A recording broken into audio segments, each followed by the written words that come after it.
কিয়ামতের আগে আগে আরো কিছু মানুষকে আল্লাহ পাক কিন্তু শূকর এবং বানরে পরিণত করবেন। এই হাদিসটা কি জানেন? হাদিসটা শুনে রাখেন, এটা আখিরুজ জামান বা কিয়ামতের আলামত সংক্রান্ত হাদিসগুলোর মধ্যে পাবেন। আল্লাহ রাসূল সাল্লাল্লাহু আলাইহি ওয়াসাল্লাম বলেছেন, কিয়ামতের আগে আগে আমার উম্মতের মধ্যে, ভালো করে শোনেন, কিয়ামতের আগে আগে আমার উম্মতের মধ্যে একদল মানুষ বের হবে যারা মদ পানকে হালাল মনে করবে। কাকে? মদ পান করাকে হালাল মনে করবে। যারা বাদ্যযন্ত্র, গায়িকা, নায়িকা এগুলো নিয়ে নর্তকী নাচাবে রাতের বেলা, এগুলোকে হালাল মনে করবে। যারা অশ্লীলতা, বেহায়াপনাকে জায়েজ করে নিবে, ঠিক আছে, এরকম কয়েকটা পাপের কথা বলে নবীজি বলছেন একদিন সকালবেলা আল্লাহ পাক তাদেরকে ঘৃণিত বানরে পরিণত করবে। এটা হবে সামনে, কখন কিভাবে হবে আল্লাহ ভালো জানেন। এবার আমি কনসেপ্টে চলে আসি। এই যে পৃথিবীতে নেমে আসলাম, তাহলে আমরা কোত্থেকে আসছি ভাই? আমরা কি পৃথিবীর অধিবাসী ছিলাম? আমরা জান্নাতে ছিলাম, ওখান থেকে আল্লাহ পাক পাঠিয়েছে। এবার পৃথিবীতে এসে আদম আলাইহিস সালামের যুগে খুব একটা দুর্ঘটনা ঘটে নাই, একটা ঘটেছে। কয়টা? একটা।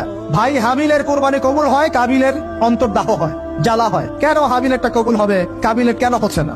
এই হিংসার বশবর্তী হয়ে কাবিল হাবিলকে হত্যা করে ফেলে, হত্যা করে লাশটা দাফন করার পদ্ধতিও তার জানা ছিল না। আল্লাহ কাককে পাঠালেন, কাককে দেখে সে শিখলো। প্রথম দুর্ঘটনা হচ্ছে হাবিল কাবিলের দুর্ঘটনা। বলে রাখি, আজকেও নিজের ভাইয়ের বেশে বহু কাবিল মুসলিম সমাজের মধ্যে ঘুরে বেড়ায়।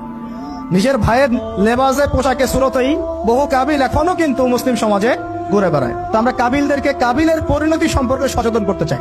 হাবিল বলেছিল, তুমি যদি আমাকে মারতে আসো, আমি তোমাকে মারার জন্য হাত বাড়াবো না। হাবিল জান্নাতে যাবে আর কাবিল জাহান্নামে যাবে। কেন কাবিল জাহান্নামে যাবে? নবীজি বলেছেন, পৃথিবীর প্রথম হত্যাকাণ্ড সংগঠিত করেছে কাবিল। এই কারণে পৃথিবীতে যত খুন হবে, সমস্ত খুনের পাপের একটা অংশ কাবিলের আমলনামায় যোগ করা হবে। বলে নাউজুবিল্লাহ। একটা কথা মনে রাখবেন, সদকায়ে জারিয়া যেমন আছে, গুনাহে জারিয়াও আছে। একটা মদের দোকান দিয়েছেন, যত মানুষ মদ খাচ্ছে, সমস্ত গোনার একটা অংশ আপনার কাঁধে আসছে। সিনেমা হল করেছেন, মানুষ সারাদিন নেকটা ছবি দেখে, নগ্ন ছবি দেখে, যত মানুষ এখানে পাপ করবে, সমস্ত পাপের একটা অংশ আপনার কাঁধে যাবে। আবার একটা মাদ্রাসা করেছেন, যত মানুষ এখানে দ্বীনি ইলম শিখবে, এই নেকির একটা অংশ আপনি পাবেন ইনশাআল্লাহ। মরে গেলেও কবরে পাবেন ইনশাআল্লাহ। আল্লাহ পাক আমাদের সবাইকে সদকায়ে জারিয়া করার তৌফিক দেয়, গোনাহে জারিয়া থেকে বাঁচিয়ে রাখুন। খুব খেয়াল রাখবেন, আল্লাহ পাক আমাদের হেফাজত করুন বলি আমিন। এবার ওই যুগ শেষ, নূহ আলাইহিস সালামের যুগ। এই যুগে আল্লাহর একই সুন্নত, নূহ আলাইহিস সালাম 950 বছর দাওয়াত দিলেন, 40টা বা 80টা পরিবার ইসলাম কবুল করেছে, বাকিরা করে নাই। যারা করে নাই আল্লাহ পাক তাদেরকে ডুবিয়ে মারলেন, যারা করেছে আল্লাহ পাক উদ্ধার করলেন। সোজা কথা, আজকে সারা পৃথিবীতে যত মানুষ আমরা বেঁচে আছি না, আমরা কোনো না কোনো ভাবে ওই 80 পরিবারের সদস্য। আমরা ভাই ভাই ভাবনা ওই ফ্যামিলি, 80 ফ্যামিলির অন্তর্ভুক্ত। কিরকম করে? নূহ আলাইহিস সালামের 4 সন্তান ছিল। কয় সন্তান?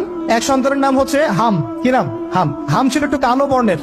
হামকে দিয়ে আফ্রিকার কন্টিনেন্টে যত মানুষ দেখছেন ব্ল্যাক স্কিনের, কালো স্কিন, এরা সবাই হামের বংশধর। মজা না বিষয়টা? মানুষের অস্তিত্ব পৃথিবীতে, ইতিহাস, এগুলো খুব ইন্টারেস্টিং টপিক।